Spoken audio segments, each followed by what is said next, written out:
You began the tour 3 days ago. Yes. Yes. How is the response of the audience, of the people? Well, we just said, I mean, it's been great 3 shows in England, but we played London Monday night, and that was probably my best Monday night ever in my life. It was a crazy night. It was a sold-out night in London. It was way more. You know, I didn't know what to expect. You know, releasing a solo album, I expected 2 drunks and a dog, but it's been better than that. So yeah.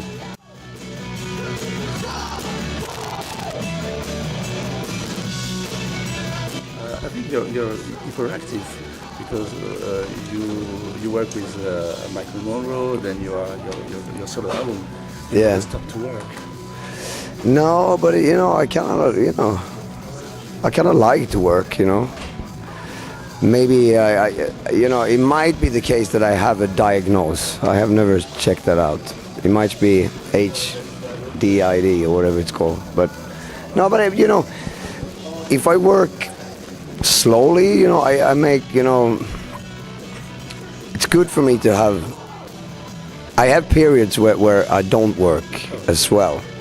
But you know, when I decide to do something, I get really fucking like, I don't know, hyperactive about it.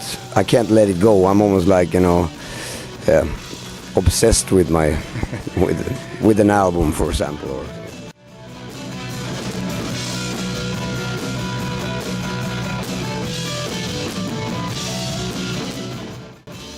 Before we talk about this, I want to talk a little bit.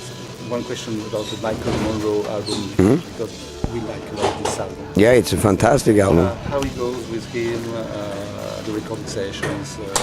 Tell us a story about this collaboration. Well, I mean, you know, Michael called me in 2010 and wanted to start a band together. And I was really, he asked me if I wanted to join the band, and I was so happy, but I had to say no because I was working on my solo album. So then then a guy called Ginger started to play in the band. And then, you know, I was working on my solo album then almost for a year. And then I was back home in Stockholm and thinking like, oh fuck, why did I, you know, turn that down, you know? That seemed to be like a lot of fun to do. And I love Michael, he's the greatest guy ever. And Sami, good friends. And then a year later, Michael called me up again and said that Ginger is out on the band. Can you do it now? And I was like, yeah, you know. So then I've been doing a lot of tours, but then I was writing for my solo album at the same time as I was in the band. But then also we started to write the new Michael Monroe album, so I was actually doing 2 albums at the same time. But They are different. The album, this album is very different from the Michael Monroe one. yeah, it is. Can you tell us more about this, about your recording? Have you wrote the songs during the recording sessions, or they are all songs? No, there's the oldest song. You know, when I decided to do a solo album was after the last show with Backyard Babies. That was in the spring of 2010 actually, in Japan, our last tour. So everything has been writing on this album since then. So okay, yeah. But it's very different from Backyard Baby music. Well, I don't know, you know. Pop rock than rock, I think. Yeah, pop rock, but it's more blues as well, yes. I think. And some of the stuff I would say is more punk as well. I don't know. It's, you know, I wanted to make an album that, you know, you as a listener should get like a sneak preview and understand what kind of a record collection I have at home, you know. So, you know. What kind of music you listen? Well, I mean, if you listen to my album, you understand that I have, you know, I have my Kiss records. I have my, you know, yeah, exactly, yeah. I have my share of, you know, punk rock records, like, you know, as in, you know, the Sex Pistols, the Clash, like Ramones, you know, New York Dolls or Heartbreakers and all that. And a splash of, you know, old school, you know, hard rock music, like, you know, Black Sabbath and Led Zeppelin and stuff like that. But also, you know, I love bands like the Beastie Boys, Chuck Berry, old blues music like, you know, like Robert Johnson and, you know, John Lee Hooker and stuff. I've been listening to that my whole life, to a lot of like black music, but you never heard really that with Backyard Babies or with the Helicopters. But on my solo record, there's a song called Flat Tire on the Muddy Road. So yeah. And, you know, I you know, maybe, you know, fans of Backyard Babies might think that, you know, that I own a big, let's say like a big Motley Crue record collection, you know. I don't even own any Motley Crue records. I have 25 The Cramps records. Maybe people don't really, you know. So I think I'm more of a Cramps guy than I'm more of a Lux Interior guy than a Vince Neil guy, to say the least. It's the first time you sing, because with covers and with. Yeah, I mean at first, yeah. Was it difficult for you to sing? Yeah, but it was all in my head, I think, you know. I was really like paranoid about it, you know. For a while I was thinking I was supposed to do something like, you know, what Slash or whatever the other, you know, that I write 10 songs, play guitar and have 10 different singers on this. But yes. Then I was like, fuck it, you know. I'll do it myself. But yeah, it was kind of like hard in the beginning, but then, you know, when I started to get a flow, it was easy. So now you can sing more with Backyard Babies, perhaps, though? Yeah, maybe the next Backyard Babies album might be a bit more, you know, maybe we're going to be 2 singers in the band. Good. Flat Tire on the Muddy Road, you told before about that song. Yep.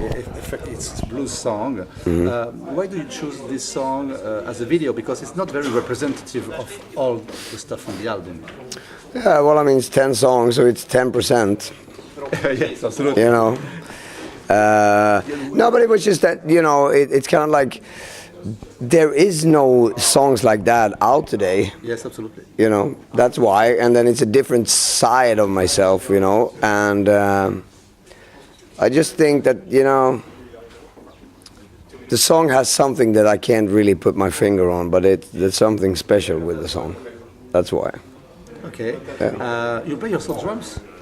No, I don't play. Yes, on one song. Yeah, well, that's more or less a kick drum. To be a drummer one day? No, we actually, when I was a kid, I wanted to be a drummer, but I'm actually a terrible drummer. Terrible. I'm a good percussion player, but I'm a terrible drummer. Okay. Let's talk about One Man Army. The riff of this song sounds like No More Mr. Nice Guy. Yeah, somebody said that before as well. Actually, you know, was it intentional? No, actually, it was not. I was just fooling around with the riff, but then it's also the same chord as in Rock and Roll Damnation with AC/DC. Yeah, absolutely. So, you know, I can't really say that it's a steal. It's more of a flirt and how should I say? Celebration to Alice Cooper. Yes, yeah.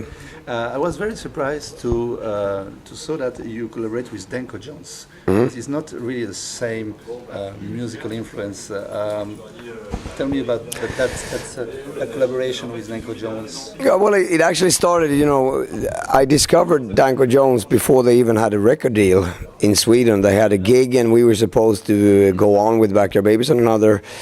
I was actually in the bathroom and I just heard something like, oh, what the fuck, this sounds good. And then I went to see their gig from stage and I was blown away. And we were supposed to go out on a European tour on the Making Enemies Is Good album. Yes. So we actually, 1 week before the tour started, we kicked off the other support band that we were supposed to have. And then we got Danko Jones to support. And after we did that whole tour together. It was a crazy tour. It was like 57 gigs in 62 days or something. they got signed and everything, and so we've been very good friends since then. So yeah. Being signed to Universal gives you more pressure because it's a major company. Well, I don't know. It's kind of. Are you free to do what you want? Yeah, well, that was, I didn't sign to Universal before the album was finished. So I'm dead broke now because I paid the whole album myself before I signed, because I didn't want to have any record company people involved in this, because I wanted to decide everything by myself, So I actually went to, when the album was done, then I went to the record company and said, do you want to release this, So, Universal. And Universal, there was other companies that were interested too, but Universal had a really good idea, and yeah. Yes, good. What are your plans after the tour?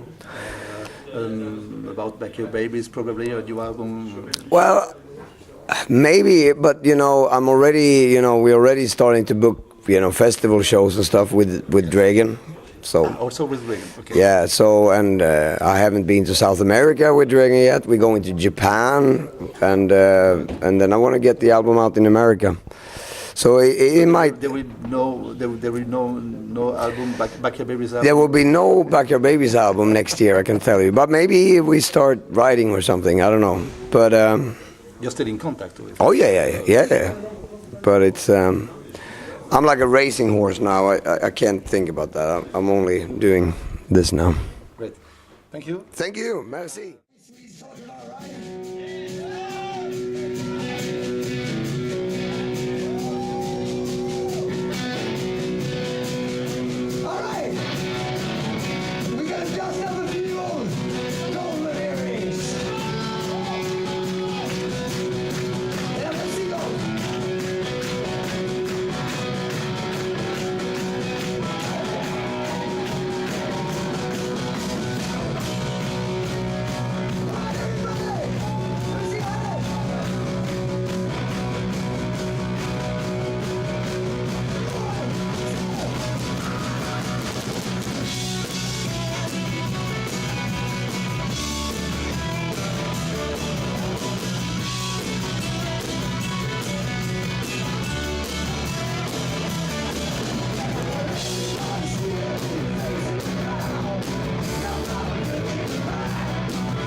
Hey kids, this is Dregen and you are watching United Rock Nation.